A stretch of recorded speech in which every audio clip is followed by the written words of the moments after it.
Okay. Yeah, exactly. All right, everybody. This is, you'll want to look at that camera because Which that's one? that one right there. This one? Yeah, no, Okay. right there. Hello, everyone. Hello, Instagram peeps. Hello, Facebook fan page. Hello, Facebook regular page. This really stinks for you. I know it does because I'm not looking at you when we're talking. I'm looking over there. I'm looking over there. So next time we do Facebook Live, we are going to have something called Caster. And Amanda is going to help me with it. And we're going to have one camera to look at and it'll go on to all the platforms. And so it'll look normal and like we're talking to you. So this is our Facebook Live. We do this every second Sunday, and it's just a great girls' night out. We have wine. Cheers. Cheers. Except for mine's not wine because I'm on a fast, and so I'm drinking sparkling water. I'm having it for you. Yeah, she's having it for me. And we've got a bunch of ladies here in the house. Everyone. We're doing this at my home. For this one because it's just off the holidays and I just thought it'd be fun to have girls' night here. And who knows, we might just go sit in the pit and watch the football game afterwards. Packers? Yeah, go Packers, yes. But tonight we're going to talk about a really important topic. Either you came from a blended family, or maybe you are in a blended family, or you might soon have a blended family. I never thought in a million years, I was married for 26 years, and I didn't ever think in a million years that I would have a blended family. But the truth of the matter is, I now do, and there are a lot of things to navigate that I just never thought in a million years that I'd have to figure out how to navigate. And it was with friends like Frances, she is such an amazing human being, and I'm so thankful that she took her time to be here tonight because she helped walk me through this so much so. And you know, when you hit something that could be a landmine that's potentially going to blow up in your family, you want to do everything you can. You want to search out advice as much as you can from people who've walked that path before you. And she has a beautiful family. And she now has 2 grandchildren, almost Yay! 3 grandchildren. And she has a beautiful family, but what's incredible is the relationships that she has with even her husband's ex-wife. Mm-hmm. I mean, it's incredible, and it's something that I strive for, and I look forward to. So I just wanted to have Frances, and she and her husband actually teach a blended families. They have a blended families ministry at my church. So she's not just kind of randomly sharing this. She's walked it, and she is a pastor who guides many, many families through this. So without any further ado, Frances Gonzalez. Thank you for having me. So much for being here. Hello, Facebook. Oh, and don't forget Instagram. Instagram, hi. Totally. Too many cameras. Too many cameras. Totally leaving them I out. love it. I love it. Thank you. All right, so let's just get to it. What would you say when you first got married to Julio? What was the probably the biggest obstacle that just came up in front of you you didn't even expect it? What was the thing that just kind of made itself known? I think for me at the very beginning was it was a bit different for us because Julio had Alex most of the time. He had her almost full time, and so for me was winning her love over and not just going into it saying the new mom, you're gonna listen to me, you're gonna listen to my rules. I had to win her heart, and we did that by dating each other. We made it a point to date each other's kids. Oh, that's awesome. Yeah, we made it a point. Because how old were your kids when you got so married? Alex, I believe, was 8. Don't quote me on it because it's been a while. Mm-hmm. I believe she was 8, and Lacey was 13, 14, something along those lines. So they were at that age where they were old enough to know what was going on, and they loved their parents, their other parent. So my job was to go in and just show her love and try to build a relationship also with the exes. Mm-hmm. Mm-hmm. And we did that by being intentional and wanting to date each other's kids. So Julio made it a point to date my daughter, and I made it a point to date his daughter separately so we can get to know each other. That is an awesome strategy. Mm-hmm. Fantastic. How long do you think you did that intentionally? We still do it intentionally. We still do it intentionally. Life is busy. Like I said, we're grandparents now, so it's limited our time together. But growing up and having them in the house, I think we made it a point, maybe 2 or 3 times a month, to just go, even something as simple as going to Starbucks or going to the movies together. Not an all-day event, because life is busy, but we made it a point to just spend alone time, or take her to a pedicure by myself with her, so that we can just talk, get to know each other, and just build that relationship. It's That's beautiful. awesome. Yeah. And the key point, I don't want you guys to miss this, is she said by themselves. So, you know, it's kind of, was it difficult when you first went out with Julio's daughter and told your daughter she couldn't, like, how was that navigated? Like, we're going to go out without you. Yeah. That's a good question. And we made it a home where it was so important to show love equally to both children. At the time, we didn't have our 3rd child, so we split our time within the 2 girls, and Julio did such a fantastic job as a dad, stepping in and giving Lisi the same amount of attention that I gave to Alex. So there was never a jealousy thing, like my mom is treating her better than me. You know, so we made it a point to do that, and I think it worked. I don't think there was any issues in me taking Alex, because Julio was doing the same with my daughter. So nobody was really left out. That's great. Yeah. And did you have a discussion about what you guys were going to do, or did you just kind of start doing it?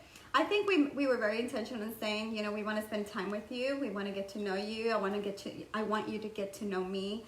And we just made it a point that X day, let's say it was a Tuesday, X day, you and I are going to go get pedicures. So she expected X day that we were going to get pedicures, and she was ready. That's awesome. That's such a great, that is such a great idea. Yeah. And, you know, I'm sure it really helped develop that friendship much quicker. Right. Because when your kids are kind of in this whole family unit, you don't have the opportunity necessarily to ask those deep questions and get to the root of who they are as a person. Yeah. So now they were 8 and 13. I had that 2 girls in that age range as well that were related to each other, and I was constantly playing the referee. If I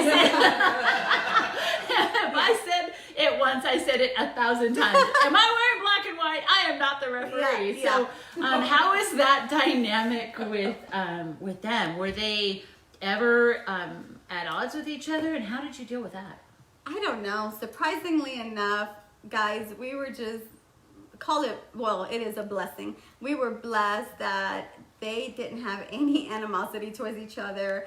They got along fine. They really did. They got along fine, but I think that Should I hit her now or maybe, later? Maybe. I know, right, guys? But like those people, I eat all the time and I just never gain weight. Well, that's not me on that one. Yeah, so I had to get my blessing somewhere else. So I think it was the intentionality of Julio and I from the very beginning, to put God first and live according to God's word, which is love. Like my husband always says, love trumps everything. Yeah. So I think that we killed them both with love going in. That's awesome. And they didn't have a choice than to say, oh, even if I hate her secretly, I can't help but like her, you know? And she probably did hate me. And she probably did hate me secretly, but she sure didn't show it. And I was grateful for that. Well, that's awesome. Yeah. And, you know, our kids really get their cues from us, you know? And so I'm sure you and Julio, how you guys handled your, I've seen you guys when you had a tiff, and the way you handle it is totally through laughter and love. These two are amazing. So I'm sure that helped your both daughters to kind of... We danced a lot. Danced a lot. There you go. I love it. We danced a lot. A lot of music in the house, a lot of kitchen dancing, a lot of cooking together, a lot of that type of thing. And incorporating everybody, just always. That's fantastic. As a matter of fact, I mean, I've been to their house for a family event, and there's just so many people there. It's awesome. I love going to their home. You just walk in, and it's just that that feeling of love, it just exudes from your home. So I can see how that would affect the kids' relationships with each other. Yeah. Now, all right, everyone's really waiting, you know. All right, let's get to it. All right, Let's the see. exes. Okay. Who here is interested, right? So how did you navigate that? Because, you know, that's a tough one. You know, a lot of times we carry a lot of baggage from our ex. So how did you navigate that? And then how did you navigate, you've actually invited Julio's ex to your home? She's always in our house. She's always. She actually spends the holidays with us. So from the very beginning, it wasn't always rosy, guys, ever. It was building a relationship. With Alex, I never spoke bad about her mom to her. That was the first thing, that never speak bad about the other parents to the children. I mean, we really tried not to do that at all. And always have the kids always respect who their parents are. So can you just repeat that? Because, ladies. Okay. So Glenda, so I'll look at the camera and give eye contact. So families out there, to have a healthy, do not speak bad of the other parents to your children. It doesn't work. It causes division. And that's something, it's not easy to do, especially when things are rocky at the very beginning, when animosities there, divorces are going on. It's not always easy to do that. But like I said, love trumps everything. So if you just speak good, even if the children are small, when they grow up, they will look back and say, wow, you never did this. And that is all that matters, because it's what your kids take out of it when they're adults. They're gonna look back and say, you really treated my mom good. You really treated my dad good, and that's important. Because I remember when I was, I had a stepdad, and my dad had done something really crappy to my mom, really, really bad to my mom.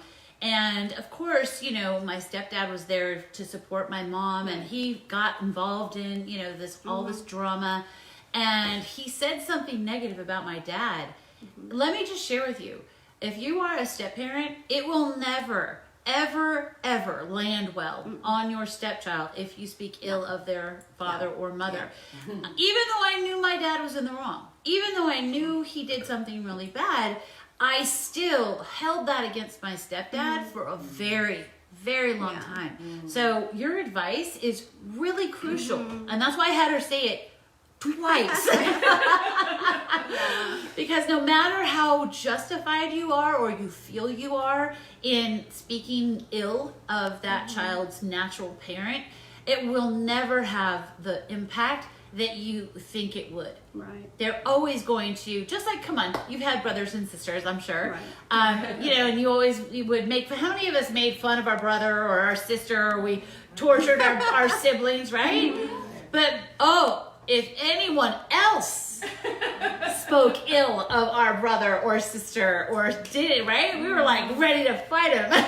So it's kind of that dynamic. You'll never, ever get across, it'll never come across like you think it will. It'll always backfire on you, so just don't do it. Right. What do you think was did you guys ever have something that really kind of blew up and you would love to share with people who are working through this whole blended family thing? So when we first became blended, I made it a point to, how do I say this? Not be mom. I wanted to enhance what Donna, which is Julio's ex-wife, enhance that role with her. I tried to try not to step over her toes and just say, what can I do to make things better? Or how can I help you?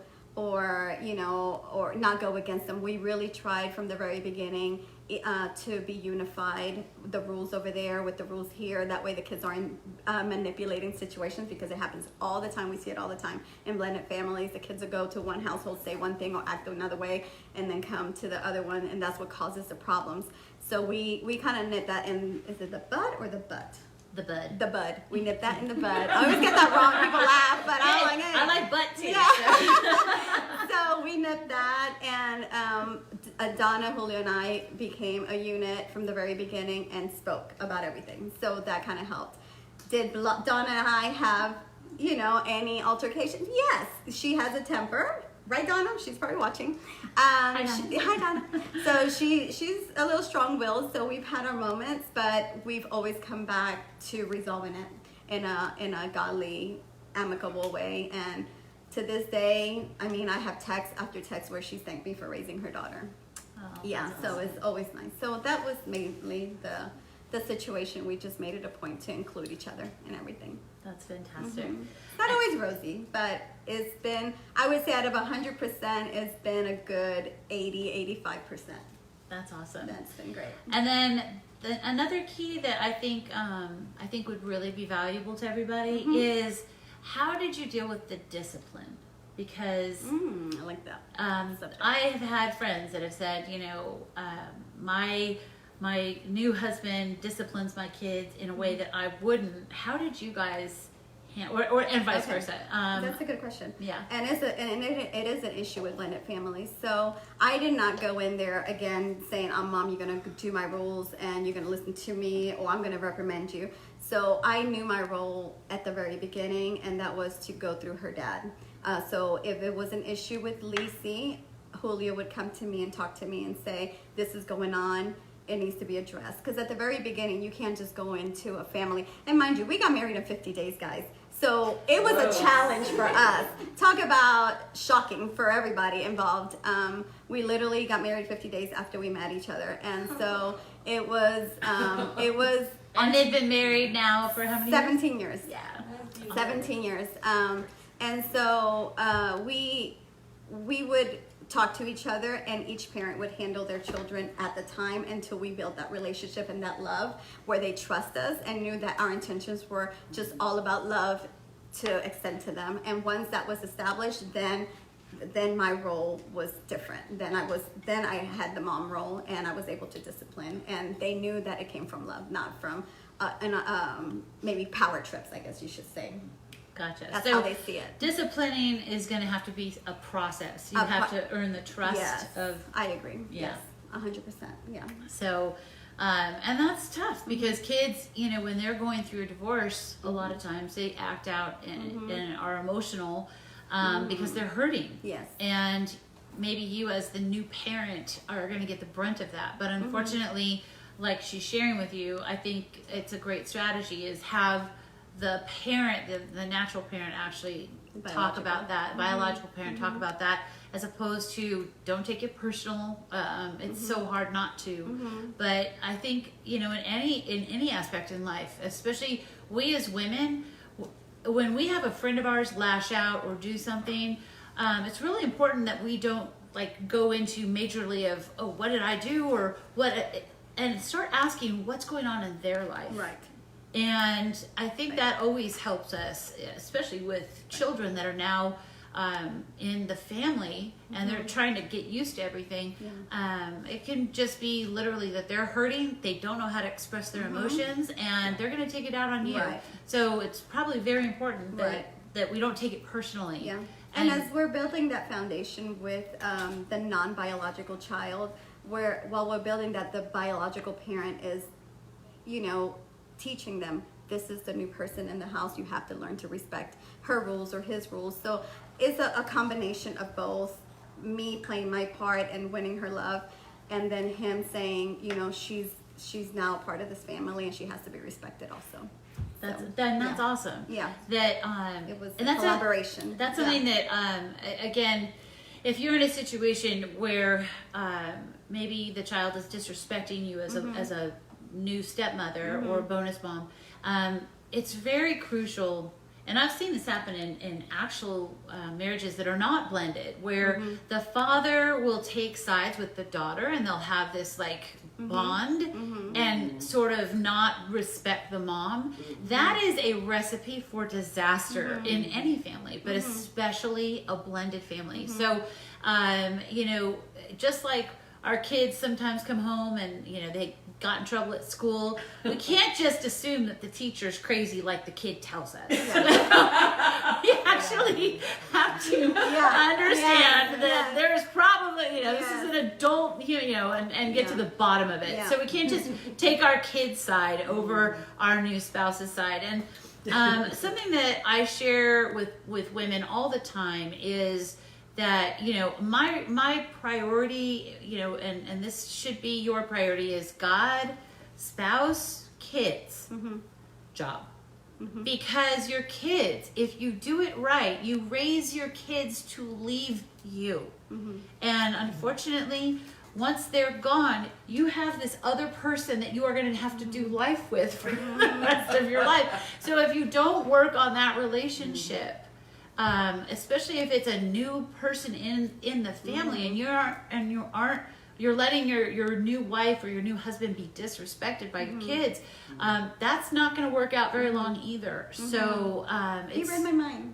I was just thinking that the hierarchy within is God, the family, and with blended is even harder, because there's this woman coming in, and after God, it's her, not me. So that, you know, that's a little bit of a jealousy issues, especially when they're girls. That's daddy's girl, you know, and now here I am stepping in 50 days.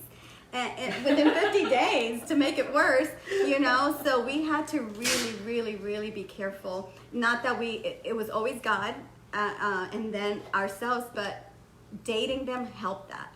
Dating them helped that, because they didn't feel excluded, they didn't feel unwanted, and if they did, if we knew it, we would make it a point to make it better, you know. So we would try to be as intentional as possible. That's awesome. Yeah. Well, I think you guys got a lot of great information. If you have any questions you want, just go ahead and write them in, and we'll get back to you with those questions. And tag and share this with as many women you know that are in a blended family situation, or that even will be in a blended family situation. This could really help them avoid some major landmines. And also, I don't want to not mention that this Saturday, January 18th, we're going to be having a workshop here in the Dallas area, and we're going to be covering, what we do is talk about landmines, things that blow up in our lives. And so January 18th from 9 to 5, we have about 4 spots still open, and you can register at truth.coach. You can also email me at truth.coach. Join the community. When you go to my website, we'd love to have you a part of this community and be notified when we're going to be having Facebook Lives. We do these Facebook Lives every single Sunday at 6 p.m. Central, and we do a live Facebook Live where I might have a guest, or but we get all these great women, amazing women, powerful women from all over the Metroplex of Dallas-Fort Worth, and we just get together and have a great girls' night out, and we're going to shut the cameras off, and we're going to talk and have a more thorough discussion and a whole bunch more fun. So if you can come to the live Facebook Lives, put that in your calendar right now for the next 6 months. Second Sundays of every single month, we're going to get together live and have great conversations. But again, thank you so much. She and her husband are blended family pastors at Covenant Church. Leaders. Sorry. Not pastors. Blended family leaders. You know. She's prophesying. Yes, there you go. Speak that over you. But at Covenant Church in Carrollton, Texas. So, and is there, when's the next one start? When's the next program start? It is on hold into the fall. We're discussing that, but we are also leaders at Renew, which is a marriage ministry. So just go to covenantchurch.org. There you've got apps. You can kind of look that up. But if you need help, don't hesitate going to your house of worship, and I'm sure they have some sort of group that can support you. And if not, look around in your neighborhood, and I'm sure there's a house of worship that you can go to, one of these incredible programs like she and her husband do for blended families, to make sure they're on the right track and filling their lives and their families with love.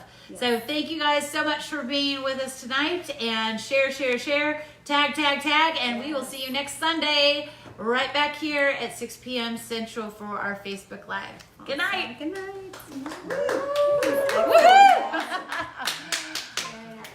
All right. Dang, get them 50 foods. days. You could Isn't that walk. crazy?